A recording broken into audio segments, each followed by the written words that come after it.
नमस्कार दोस्तों, सुमेरपुर न्यूज़ पर स्वागत है आपका। जी हाँ, प्रदेश में जन अनुशासन पखवाड़ा मनाया जाएगा। जी हाँ, प्रदेश के मुख्यमंत्री ने अहम बैठक लेकर एक बहुत ही महत्वपूर्ण फैसला कर लिया है। जी हाँ, 19 अप्रैल को शाम 5 बजे से 3 मई की सुबह 5 बजे तक संपूर्ण प्रदेश में जन अनुशासन पखवाड़ा लगाया गया, जिसके दौरान सभी कार्यस्थल, बाजार और प्रतिष्ठान बंद रहेंगे। सब्जी, फल, दूध, किराना सामान व 5 बजे तक दुकानों के जरिए बेचा जा सकेगा, जबकि ठेले, रिक्शे, ई मित्र, ऑटो रिक्शा आदि के जरिए 7 बजे तक बिक्री हो सकेगी। यात्रा टिकट दिखाने पर ही रेल, बस और अन्य जगहों पर यात्रा की सुविधा मिल पाएगी। 72 घंटे में करवाना होगा पीसीआर नेगेटिव, तो ही यात्रा कर पाएंगे। इलेक्ट्रॉनिक और प्रिंट मीडिया कर्मचारियों को भी आई कार्ड दिखाने पर प्रदेश के मुख्यमंत्री अशोक गहलोत ने एनडीटीवी पर किस प्रकार से संवाद किया, सुनिए पूरी घटनाक्रम।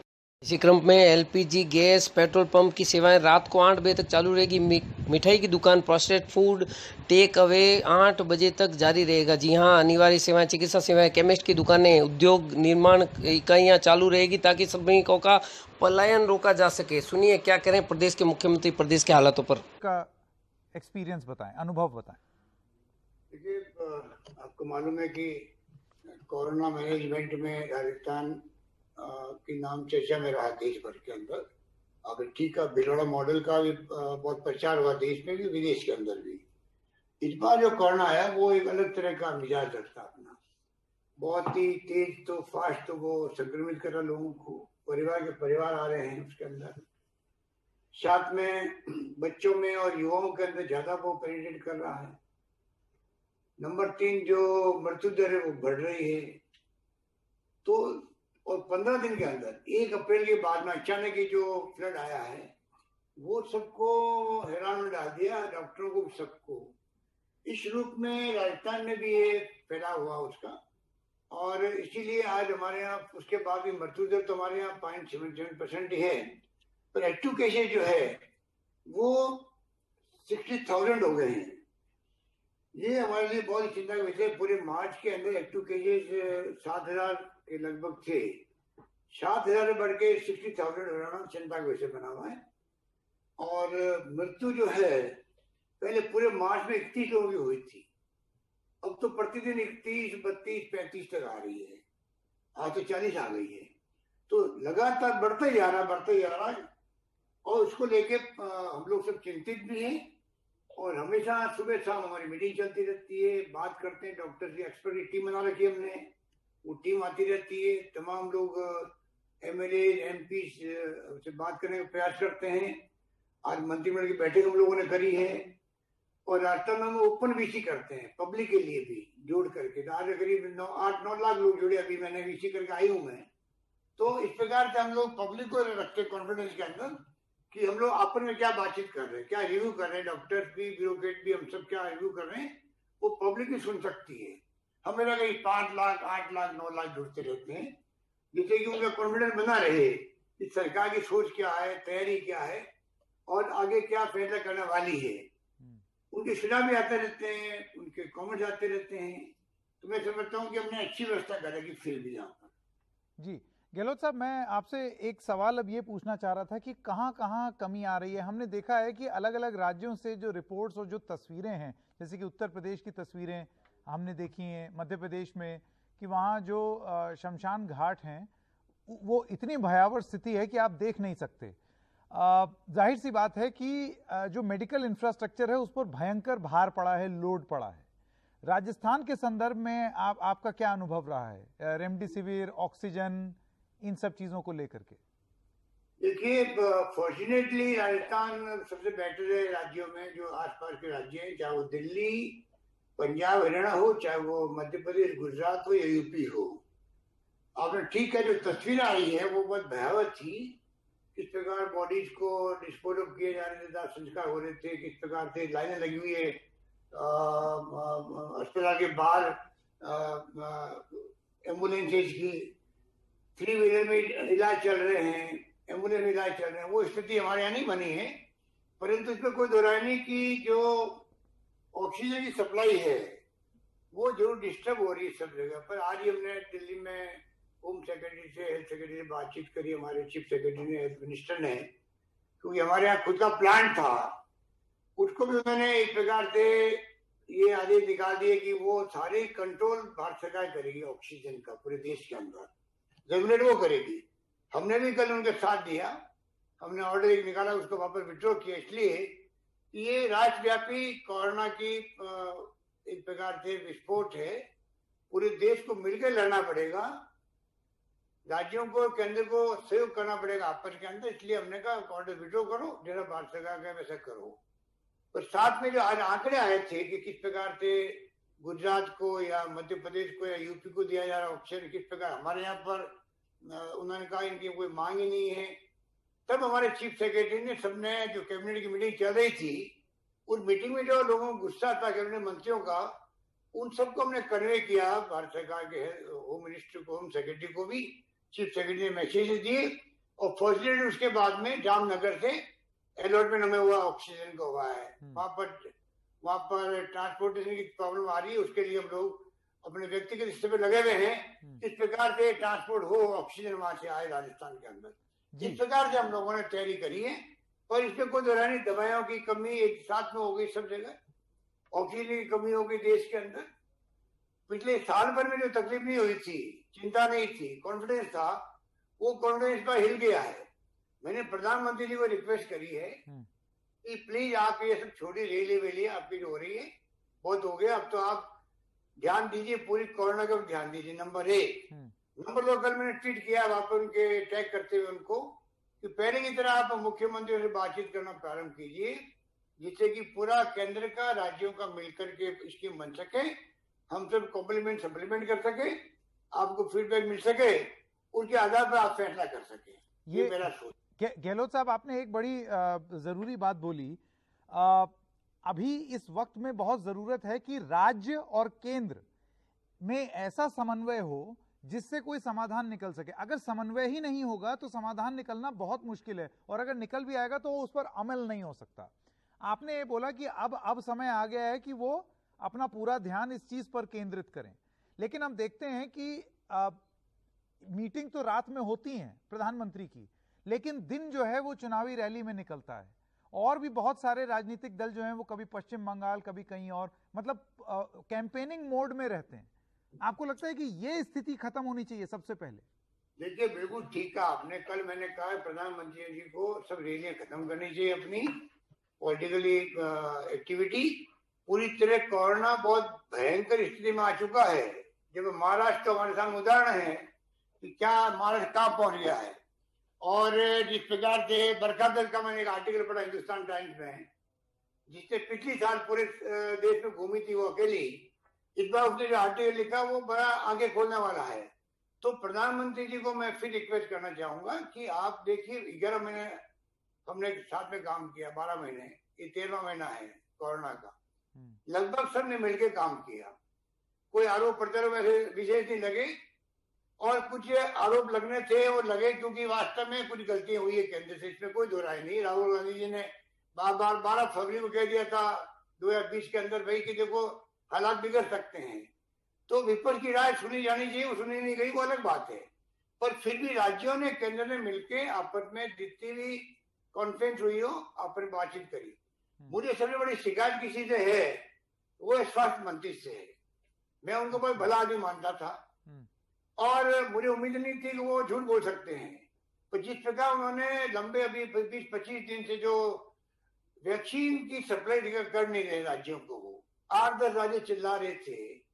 उड़ीसा जैसे राज्य का मैंने पढ़ा अखबार के अंदर 700वां केंद्र बंद हो गए वैक्सीन की कमी से। पंजाब हो चाहे कोई राज्य हो, सब वैक्सीन की कमी से तड़फड़ा रहे हैं। हमने कहा हमारे यहाँ तो हम टॉप पे देश के अंदर हैं वैक्सीन करने के अंदर।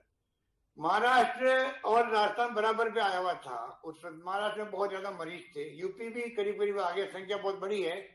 अब हमारी जनसंख्या देखते हुए हम लोग आज 5,81,000 पर डे करने लग गए थे वैक्सीन, जो कि बहुत बड़ी उपलब्धि मानी जाती थी। केंद्र ने बड़ा अप्रिशिएट किया अधिकारियों ने।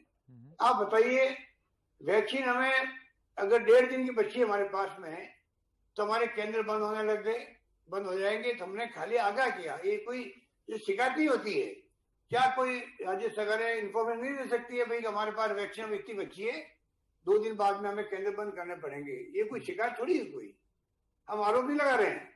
उसके बाद में वो, क्योंकि हो सकता है गिल्टी कॉन्शियस होंगे, पता नहीं कि क्या बात हुई कि उन्होंने उस पर भी कहने लगे नहीं नहीं हमारे पास पूरी वैक्सीन है, हम सप्लाई कर रहे हैं, राज्य सरकार मिसमैनेजमेंट कर रही है, राज्य सरकार उसको जो खराब हो जाती है वैक्सीन, वो 10% तक खराब होने का उन्होंने छूट दे रखी थी, हमारे यहाँ पर 5-6% तक खराब हुई थी, तब भी उन्होंने आरोप सब पे लगाया। तो मैंने कहा आप गलत बोल रहे हो, झूठ मत बोलो इस प्रकार से।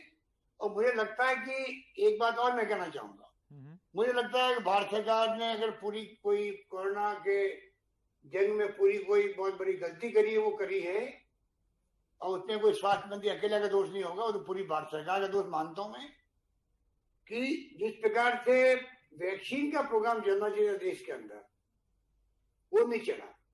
जो मालूम है प्रधानमंत्री जी को 130 करोड़ की आबादी, ज्यादा आबादी का मुल्क है, पूरी दुनिया भुगत रही है सेकेंड वेव को लेके, हमारे साइंटिस्टों को बधाई दे रहे हैं बारंबार का आपने बहुत कम समय के अंदर 3-4 साल लगते हैं वैक्सीन बनाने के अंदर, आपने वैक्सीन बनाई हमारे देश के अंदर भी।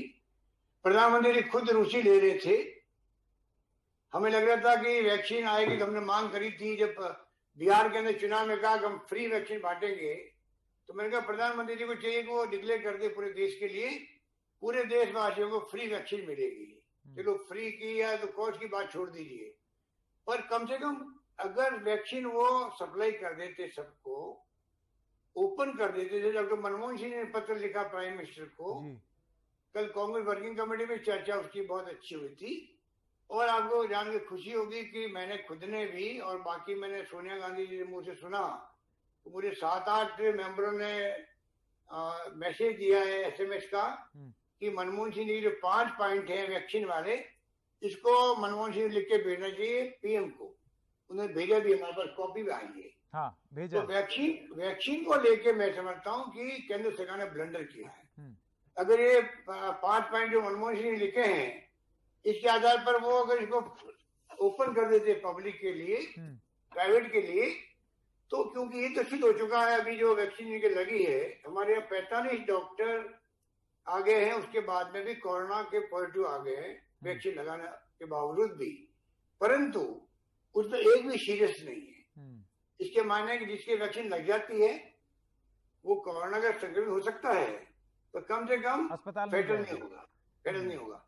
तो क्या अगर इतने बड़े मुल्क में अगर फ्री कर देते, कोई 500 में कोई 1000 में खरीद लेता जिसकी कैपेसिटी होती, अधिकार लोगों को वैक्सीन लग जाती, भार कम होता सरकार का भी, और ये जो फैलता है अभी एसिम्प्टोमेटिक आ रहा है, सबसे बड़ी ये स्थिति बन गई है।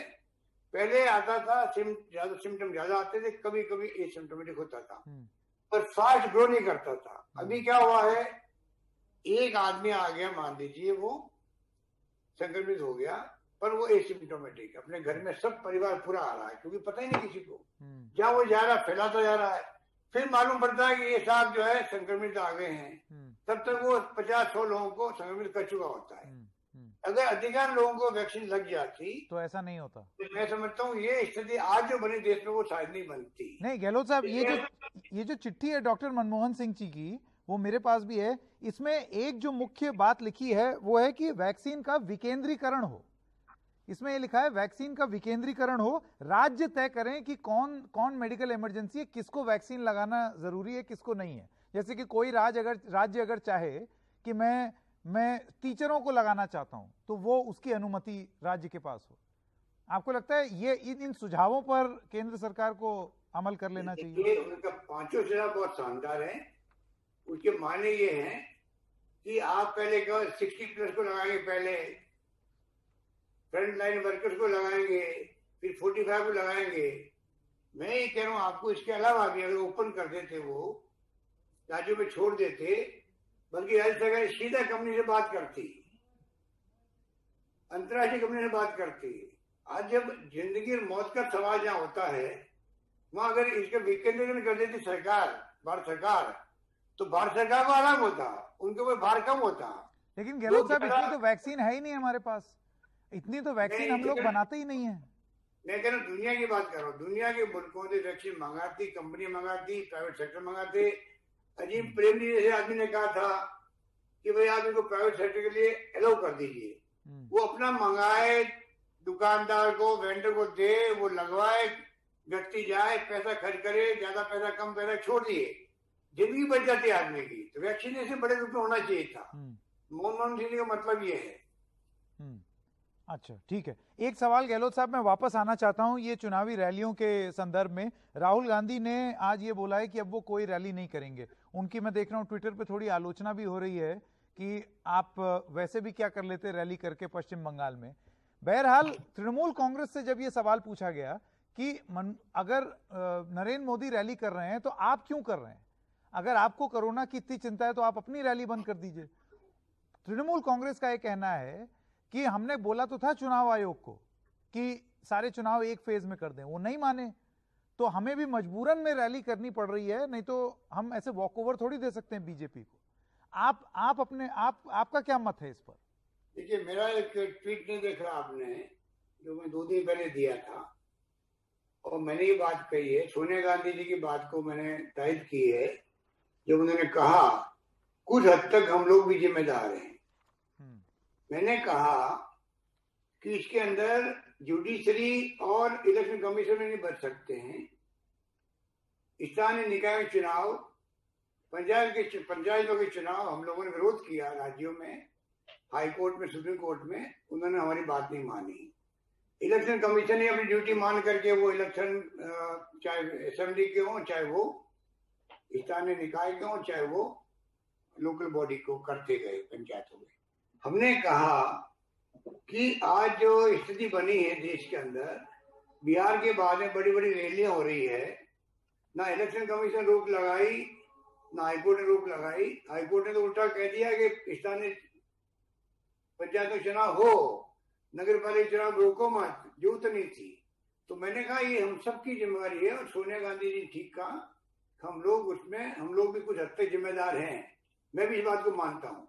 मैंने जब ट्वीट किया तो मैंने कल रात को देखा हजारों ट्वीट मेरे खिलाफ आए, कमेंट आए होंगे हजारों में। मैंने पहली बार देखा एक जगह के मेरे का 95% से ज्यादा मेरे खिलाफ भी कमेंट आए होंगे। अब आप बोल रहे हो आपका बाई इलेक्शन निपट गया, प्रचार खत्म हो गया, तो बोल रहे हो, पहले क्यों नहीं बोले, पता नहीं क्या क्या लिखा होगा। तो मैं मानता हूं कि हमने वास्तव में सबने, मैं तो खैर 2-3 जगह की मीटिंग में गया, एक मीटिंग में गया हूँ मेरे इलेक्शन में 3 जगह, पर फिर भी मैं गया 3 जगह। तो लोगों का आरोप लगाना या कमेंट करना, मैं मानता हूं कि उनका हक है, कि पूरे देश के अंदर सबने तमाशा देखा इस बात को। सब लोग गए, सब पार्टी वाले गए, इसमें कोई न कोई सब पार्टी राय बननी चाहिए थी। जब कोरोना है, हमने देखा कोरोना में हमारी जंग जीत गए हम, तो कोई फर्क नहीं पड़ने वाला है, और उसके कारण सब लोग निकल गए। तो ये बात जो आप कह रहे हो उसमें मैं मानता हूं कि ये जो अब कहा जा रहा है, राहुल जी ने कहा या ममता जी ने कहा, तो राजनीति में कार्यकर्ता छोड़ता नहीं नेताओं को, वो चाहता मेरे वहां क्यों नहीं आ रहे हैं, उनको आना चाहिए, मजबूरी में जाना पड़ता नेताओं को। ये तो इसलिए जब सुप्रीम कोर्ट कई मामलों में दखल देता है, फैसले देता है, ये अहम मामला था, देश को बचाने का मामला था, इलेक्शन कमीशन को एक्शन लेना चाहिए था, कोई तरीका निकालते कि वेबिनार से या जो वीसी के माध्यम से मीटिंग करते हैं आप लोग, सब कुछ संभव था। गहलोत साहब देखिए, एक चुनाव की बात हो गई, आपको लगता है कि तुष्टीकरण का ही लगभग मामला बनता है, किस तरीके से सरकार ने इतने बड़े आयोजन को उत्तराखंड में कुंभ के आयोजन को अनुमति दे दी, और आज देखिए किस किस्म की स्थिति हो रही है। सारे एक्सपर्ट्स कह रहे थे कि आप इस तरीके से मत अलाउ कीजिए, छोटा करिए, लेकिन इतना बड़ा फंक्शन करना, लोगों के जज्बात को समझते हुए करना, लेकिन आज उसका खामियाजा हम लोग भुगत रहे हैं। आपकी क्या राय है इस पर? मैं भी मानता हूँ कि प्रधानमंत्री जी ने बात कल कही है, अखाड़े के मंडलेश्वर जी से बात करके, ये बात पहले हो जानी चाहिए थी। और बल्कि हमारे जो नए नवनियुक्त मुख्यमंत्री है उत्तराखंड के, मेरा परिचय तो नहीं है, तो जब से वो बने हैं तब से उनके कमेंट थोड़ा अजीब से आ रहे हैं, और इस महाकुंभ को लेकर भी अजीब से कमेंट आए कि गंगा मैया के वहां आएंगे तो कोई बीमार नहीं पड़ेगा, या पता नहीं क्या क्या कहा उन्होंने। तो ये इस प्रकार की बात नहीं करनी चाहिए थी। अब सब लोग खाली कर रहे हैं वहां पर, मैंने सुना है अखाड़े वाले जाने लग गए हैं प्रधानमंत्री की बात के बाद में या पहले, जो भी है। और ये पिछली बार लोगों ने कॉपी किया, पिछली बार चाहे ईद आई हो, होली हो, दीपावली हो, जो फंक्शन आए थे, क्रिसमस हो, मैं समझता हूँ कि सब लोगों ने कॉपरेट किया पिछली बार, सब राज्यों में भी केंद्र में भी सब लोगों ने फॉलो किया। जो गाइडेंस आ रही, एसओपी आ रही थी केंद्र की, उसको सबने फॉलो किया। यही बात इसमें लागू होनी चाहिए थी।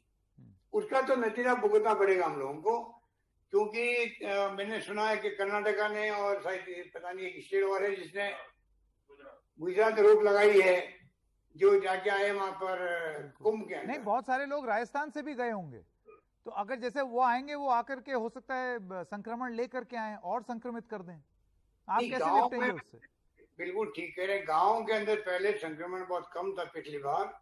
इस बार 30% आंकड़े जो आ रहे हैं, मृत्यु हो रही है वो गांव वालों की हो रही है। मतलब कोरोना गांव में पहुंचने लग गया है, और कुंभ से आएंगे वो गांव में जाएंगे।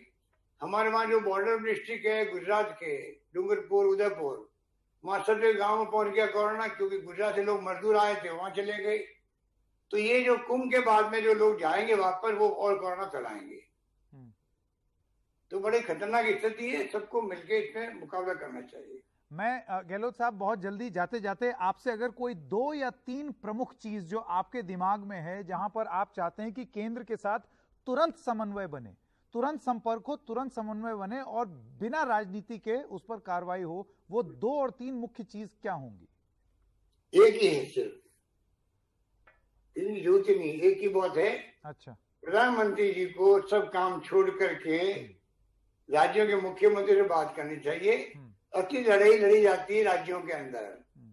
केंद्र कोऑर्डिनेट कर सकता है, गाइड कर सकता है, फाइनेंशियली मदद कर सकता है, इमदाद दे सकता है, पर लड़ाई लड़ी जाती है राज्यों के अंदर, चाहे किसी पार्टी की सरकार हो।